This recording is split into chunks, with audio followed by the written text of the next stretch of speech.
느헤미야 강의 11번째 시간 성벽 재건을 마치고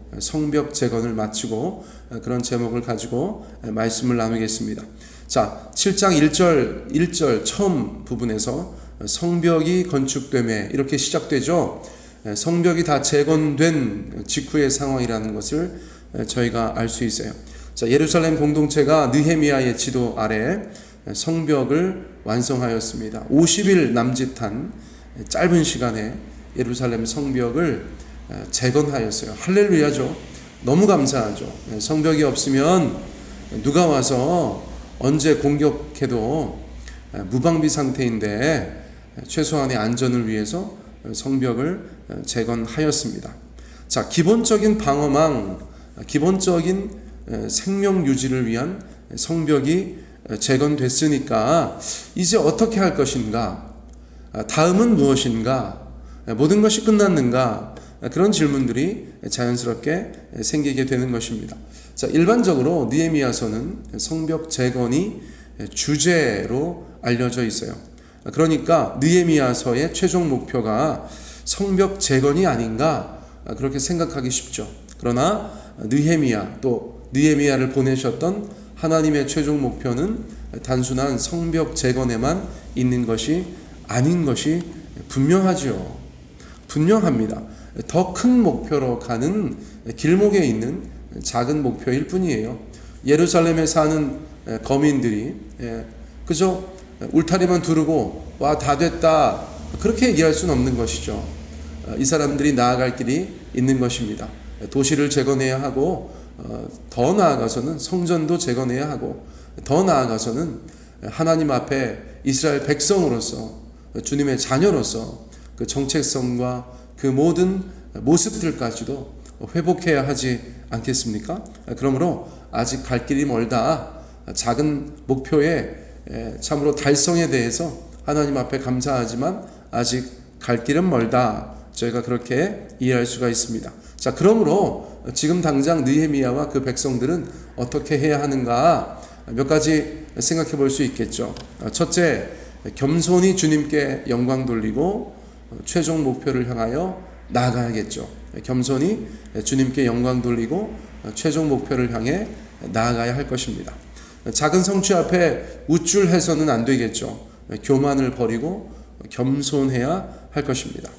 예를 들면 가나안 땅에 들어가는 출애굽 백성들에게 하나님께서 이런 말씀 주셨어요. 신명기 8장 17절로 18절 상반절까지 어떤 말씀입니까? 그러나 내가 마음에 이르기를 내 능력과 내 손의 힘으로 내가 이 재물을 얻었다 말할 것이라. 너의 하나님 여호와를 기억하라. 그가 너에게 재물 얻을 능력을 주셨음이라. 자, 이게 무엇인가? 여러분, 이제 출애굽한 백성들이 40년 광야에서 고생했지만 가나안 땅으로 들어갈 때가 되었어요. 자, 들어가지 않았는데 들어갈 백성들에게 뭐라고 말하는가? 하나님께서 너네가 그 땅에 들어가면 이런저런 것들을 갖게 될 것이다. 이러한 저런 것들을 소유하게 될 것이다. 배부르게 될 것이다. 그렇게 말하고 나서 그것이 하나님의 은혜인 것을 기억하라고 말씀해 주시는 거예요. 이스라엘 백성들은 뭐라고 생각하냐면 자신들의 능력, 자신들의 손의 힘으로 자신들이 그 재물을 얻었다. 그렇게 말할 것이라는 것이죠. 그런데 하나님께서는 내 하나님 여호와를 기억하라. 그가 너에게 재물 얻을 능력을 주셨다. 그렇게 말씀하고 있는 것입니다. 자, 느헤미야도 마찬가지예요. 그들이 수고하였죠. 얼마나 고생하였습니까? 얼마나 고생하였어요. 그러나 하나님께서 허락하신 것이에요. 하나님께서 그렇게 허락하신 것이에요. 그러니까 모든 영광은 하나님께 돌리고 겸손하게 감사함으로 주님 앞에 나아가야겠죠. 예전에 제가 다니던 교회에서 어떤 자매님께서 해주었던 자그마한 간증이 제가 잊혀지지 않습니다. 가난한 집에서 태어나서 열심히 살았어요. 음악을 전공하고 젊어서도 음악대학 다니면서 피아노를 전공했는데 이런저런 사람들 과외하면서 정말 바지런히 그렇게 살았어요. 그러다가 이제 결혼을 했습니다. 신혼이 되었어요. 남편도 벌이가 좋진 않았지만 열심히 자신의 분야에서 커리어를 쌓고 또 아내도 하던 피아노 과외를 열심히 하고 있었어요. 그런데 어느 날 추운 겨울이었는데 대전의 신성동의 한 아파트 단지를 지나가는데 그때 당시에 새로 입주한 그런 새 아파트였다는 것이에요. 그래서 너무 추운 날 발을 동동 구르면서 손을 호호 불면서 과외를 끝나고 돌아오는데 새로 입주한 아파트 어떤 베란다에 성탄 트리, 당시가 아마 성탄 시즌이었나 봐요. 성탄 트리가 반짝반짝 빛나고 있는 것인데 그때 당시는 이제 그게 지금은 아주 흔하지만 세월이 조금 된 이야기라 일종의 뭐랄까요? 부의 상징 같은 거죠. 옛날에 뭐 성탄 트리 막 지금처럼 흔하진 않았으니까, 그렇죠? 성탄 트리가 반짝반짝하고 있는데 그 자매가 기도했다네요. 너무 부러워서 하나님 저도 저런 집에 한번 살게 해주세요. 그렇게 기도했다는 것이에요. 그리고 세월이 지나서 잊어버리고 부부가 열심히 아주 오래도록 수년 동안 맞벌이해서 드디어 대출 받고 그때 당시도 영끌이 있었는지 모르겠으나 아파트를 구입했어요. 요즘에는 잘 없는 얘기인데 아무튼 아파트를 구입했어요. 아파트를 구입해서 이제 그 집에 들어가서 깜짝 놀란 거예요. 왜 놀랐어요? 여러분 어느 정도 예상이 되시죠? 그 아파트 단지, 예전에 주님 저도 저런 집에 한번 살게 해주세요 했었던 그 아파트 단지 같은 같은 라인의 집이었다는 것이에요. 네, 같은 집은 아니었어요. 그 집은 아니었어요. 그런데 여러분 같은 평수의 같은 구조의, 그렇죠, 같은 라인의 아파트를 하나님께서 허락해 주셨다는 거예요. 본인들이 의도하지 않았다는 거죠. 네, 그저 아파트 구하다가 거기에 집이 나서 그 집을 산 것인데 바로 그 아파트 단지 그 동의 그 라인의 다른 층수였다는 것에 그들이 너무너무 감사하고, 특별히 이 자매는 과거의 그 기도를 그가 떠올리면서 하나님 아버지 앞에 너무나 감사했다는 그런 간증이었어요. 자, 이 포인트도 마찬가지죠. 두 사람이 열심히 일했어요. 당시에는 뭐 경기도 좋았으니까 두 사람이 열심히 일해서 아파트를 샀지만 여러분, 허락하신 분은 하나님이신 것입니다. 자, 모든 영광을 주님께 돌리고 감사하면서 우쭐하지 않고 교만하지 않는 그런 성도의 삶이 되어야겠다, 그 말씀을 드리는 거예요. 자, 그 모든 것을 하나님이 허락하신 것을 인정하는 것, 그것이 신자에게 있어서는 중요한 태도가 될 것입니다. 자, 우리의 성취 앞에서 겸손히 하나님께 감사하며, 이것이 끝이 아니고 최종 목적지가 있으니까요. 최종 목적지를 향해서 그렇게 나아가야 한다. 그 말씀을 드리는 거예요. 고린도전서 10장 12절, 선줄로 생각하는 자는 넘어질까 조심하라. 선줄로 생각하는 자는 넘어질까 조심하라. 늘 겸손, 또 겸손, 그렇게 주님 앞에 살아가야 하는 줄 믿습니다. 자, 느헤미야는 자신이 해야 할 일이 무엇인지를 아는 사람이었어요. 굉장히 멋진 리더로 그렇게 묘사되고 있죠. 1차 목표는 성벽 재건이었지만 궁극적인 목표는 앞서 말씀드린 것처럼 하나님의 백성으로서 정체성, 또 공동체성을 회복하고 열방을 향한 축복의 통로가 되는 것이 이스라엘 사람들의 궁극적인 기도의 제목이 아니겠습니까?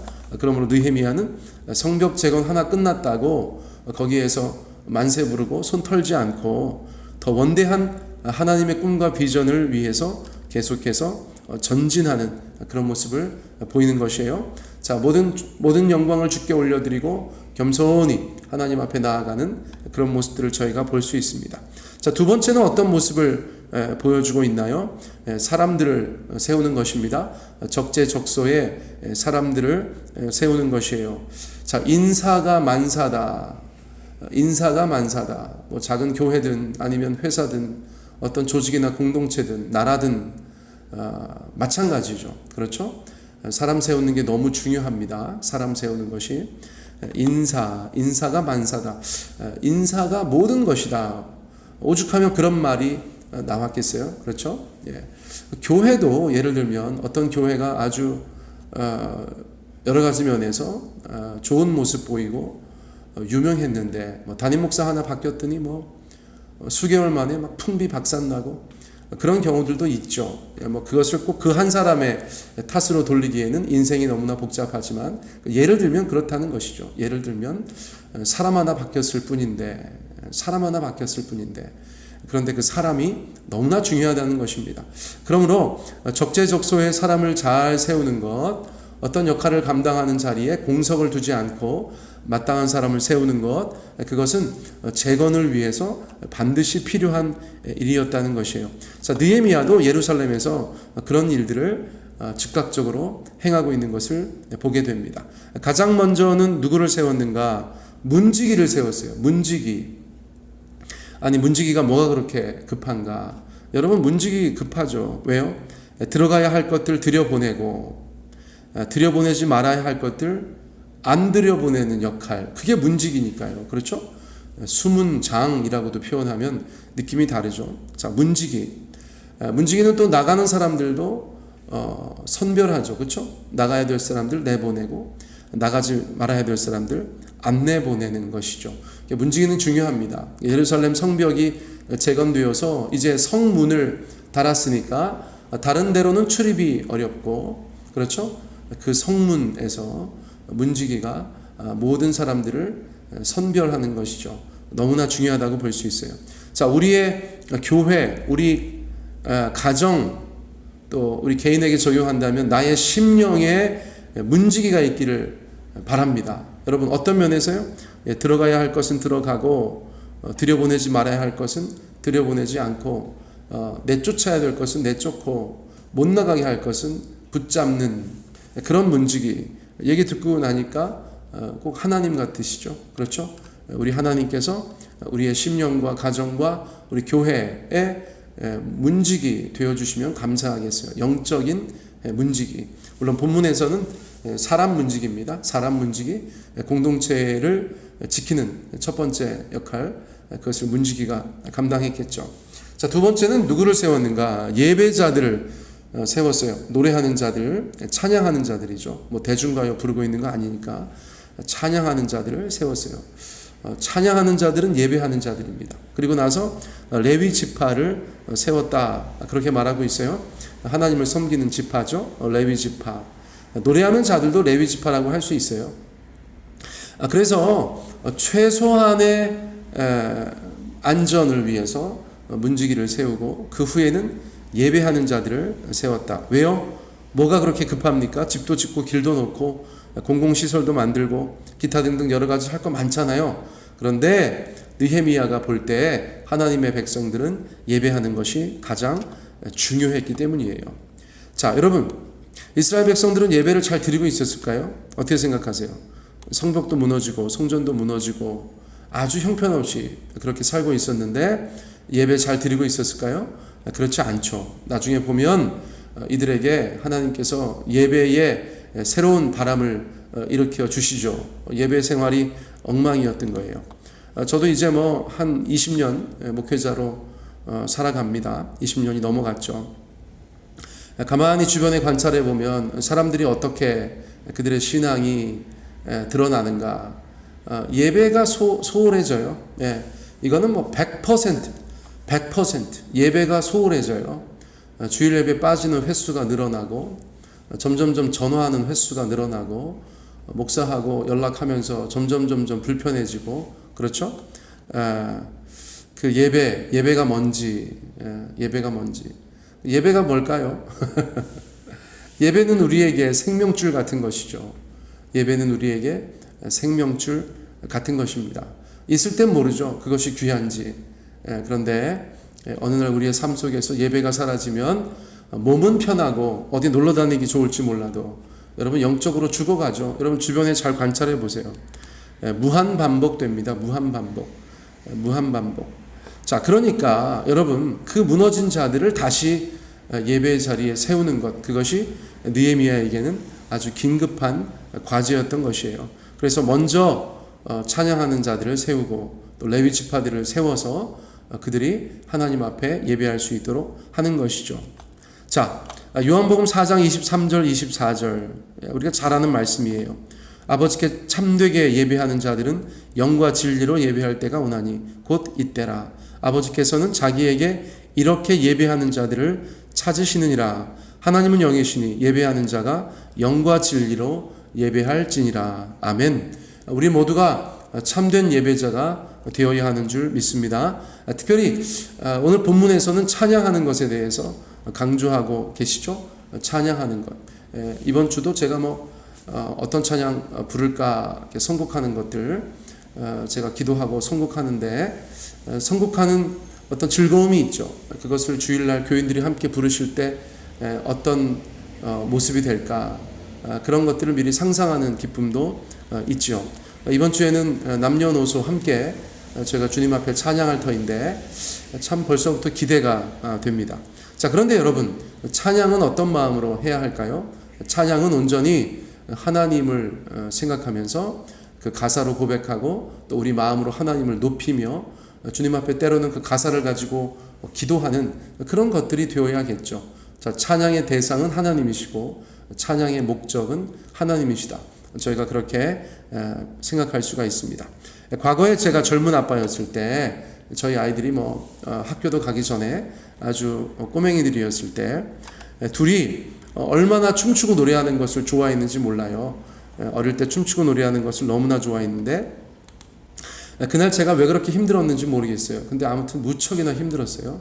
무척이나 힘이 들고 피곤해서 전도사 때인지 부목사 때인지 근데 제가 아무튼 너무 열심히 사역을 했는지 너무나 지친 몸으로 집에 들어가는데 이제 현관문을 열고 들어가는 순간 집안에 노래가 막 가득한 거예요. 네, 그리고 아이들은 막 여기저기 사방팔방 뛰어다니면서 막 율동하고 있고요.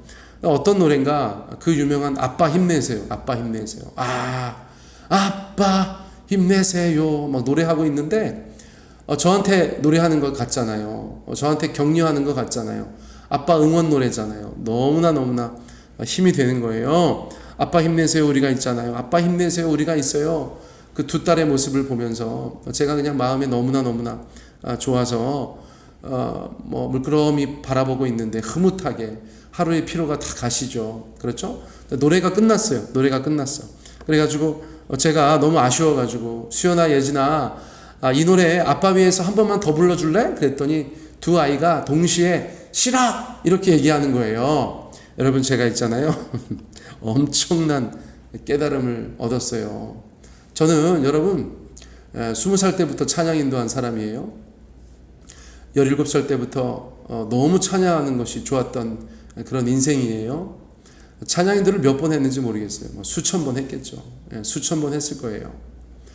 그런데 여러분, 저와 저희 아이들 둘이 아빠 힘내세요라는 노래를 아빠를 위해서 부르지 않았어요. 그날 누구를 위해서 불렀습니까?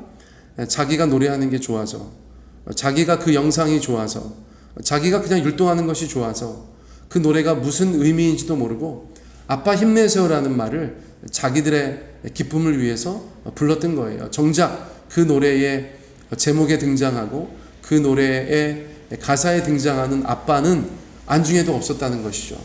자, 그때 제가 그런 깨달음을 얻은 것이에요. 하나님, 제가 오늘까지도 엄청나게 많은 찬양을 불렀는데 그 찬양이 하나님과 관계없이 하나님을 염두에 두지 않고 하나님이 목적이 아닌 그런 노래에 그치지 않았습니까? 주님, 용서해 주십시오. 앞으로 찬양할 때는 주님만을 생각하며 그 가사가 우리 가운데 말하는 바를 온전히 주님 앞에 고백하는 그런 예배자, 또 그런 찬양 인도자가 되겠습니다. 그렇게 마음으로 기도했었던 기억이 있어요. 사랑하는 성도님들, 저희가 어쨌거나 이런저런 모양으로 찬양을 많이 하죠. 기도도 많이 합니다. 말씀도 많이 접합니다. 그때 여러분, 하나님께서 그 중심에 있으셔야 해요. 자, 넘어갑니다. 또 리더를 세웁니다. 어떤 사람들을 세웠습니까? 신실하고 충성된 사람들, 하나니와 하나냐, 이 사람들을 세웠어요. 하나니는 페르시아까지 찾아와서 예루살렘의 상황을 알렸던 느헤미야의 친동생으로 보이죠? 얼마나 공동체를 향한 사랑과 열정이 있는 사람이에요. 그렇죠? 그 사람을 세웠어요. 하나냐는 충성스러운 사람이라고 성경에 묘사되고 있습니다. 하나님을 경외하는 사람이어서요. 하나님을 경외하는 것이 백성을 또 사랑하는 것이었죠. 그래서 하나니와 하나냐가 그 예루살렘 성읍을 다스리게 된 것입니다. 자, 여기까지 나누고 여러분 오늘 설교하려고 했었던 세 번째는 내일 해야겠어요. 시간이 많이 지났네요. 그래서 세 번째는 내일 제가 여러분들 가운데 추가적으로 말씀 드리도록 하겠습니다.